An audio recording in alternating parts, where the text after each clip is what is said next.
Welcome to Groundbreakers, the podcast about real estate development. I am your host, Nick Stilo, and my co-host, Joe Villar. Welcome, everyone. This episode is called Rapid Fire. Take it away, Stefano. All right, rapid fire. Rapid fire is fun because I am going to give you questions that you guys are not prompted with. Let's just let the audience know. Have I told you these questions? No. No. Okay, so in this case, we're going to start rapid fire. We're going to start with Joe. Joe, what is your experience with projects similar to everyone else's? Ours is better. Is there any projects that are the same? No. No, everyone is completely different. Okay, here we go for you. Are you licensed and insured? And if so, is it mandatory? Licensed for what? I can drive. Licensed to be a builder. If you're selling, then you need Tarion. Ah. We are Tarion licensed, yes. Okay, what is Tarion? Tarion is a regulatory body that enforces the new home warranty program. Do you have deadlines for your project that you put into place internally, that you talk to your partners and say, this has to get done by this date? Yes, Why? because time is money. Time is money? Mm-hmm. Okay, so that means The longer a project goes, the more it costs. Even before a project goes to construction, we have carrying costs. As soon as you put a shovel in the ground, everyone assumes that builders start paying then and there. Is it true that they're paying then and there, or do they pay earlier? As soon as you start incurring costs, you pay right away. How do you handle unexpected issues and changes during construction? Shift and pivot. You use the people that you have around you, your consultants, your construction team, to take their experience to bring to the table, and hopefully you can come up with a solution that works. And it happens all the time. What permits do you need before you even start putting a shovel in the ground? Particularly, they are building permits is what you need. You can demolition permit. If there's an existing structure on Structure the to building. demolish. Yeah, but if there isn't, if it's a vacant land, all you need is building permits, particularly. So if it's vacant, don't you still need an environmentalist? That's not a permit. That's not a permit, That's not a permit. That's a requirement of approval.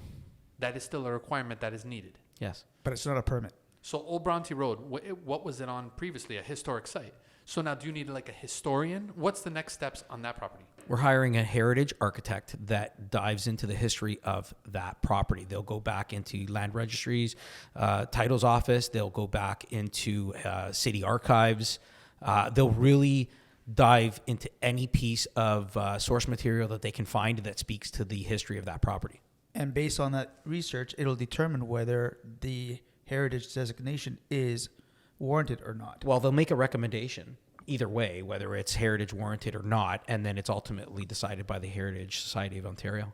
Yeah. So what warranty do you offer purchasers of condos? Purchasers of condos have warranty under the Ontario Home Builders Association, previously Tarion, and typically have warranties that are broken up into several terms of 1 year, 2 year, and 7 years. Okay. Joe, have you worked with local subcontractors, and can you vouch for their reliability if someone asks you? Absolutely. We work with all kinds of different local contractors. We actually prefer to deal with the local contractors in local communities and support the local communities in that way. Wonderful. Very good. How do you prioritize safety on the construction site? Safety is paramount. In fact, this morning I was walking through our construction site and the lights were off in the stairwell, and I went to the electrical foreman and asked him to turn them on. Because if somebody falls, then they're going to go home with a boo-boo, and I don't want anybody to go home hurt.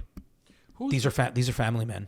And this is the responsibility of the site foreman? It is the responsibility of the site super, but if I'm walking on site and I notice something, I would be remiss if I didn't bring it up to the person responsible for turning on those lights. Joe, what is your approach to sustainability and eco-friendly construction practices? So all our projects are sustainable, and sustainability is paramount for us.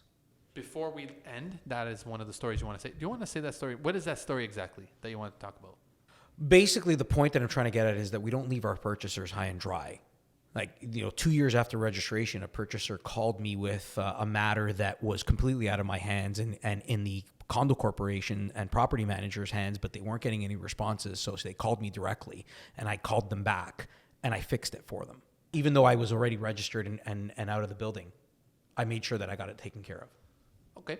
How do you address issues related to the building code compliance? We Built to code. Yeah. Basically, we are compliant to the building code. Otherwise, we won't get our inspections passed. right. Nick, can you explain the payment process and what milestone triggers customers should be aware of? Somebody that's purchasing a condo will typically buy with, a certain amount down, maybe $2,500 down on signing or $5,000 down, and then they will top that up to another 5%, typically in 30 or 60 days, another 5% in another, depending on how long the construction cycle is, and maybe another 180 days, and then their last 5% at occupancy, with their final 5% for a total of 20% at closing. We've got 2 more questions. Joe, you got the second to the last. How do you handle final inspections and ensure that everything meets the requirements based on the One Urban, level of quality? So we have certain parameters that we consider acceptable, and we make sure that those boxes are checked prior to our pre-delivery inspection. And then when the homeowner comes in, obviously, we are all humans, and not everything's going to be to complete perfection. So if the homeowner identifies something that needs to be rectified, we make sure we take care of that right away. And then on the final question of rapid fire, of course, I got to ask you both this question. Groundbreakers podcast, what is your objective on this podcast, and why have you created this for the masses?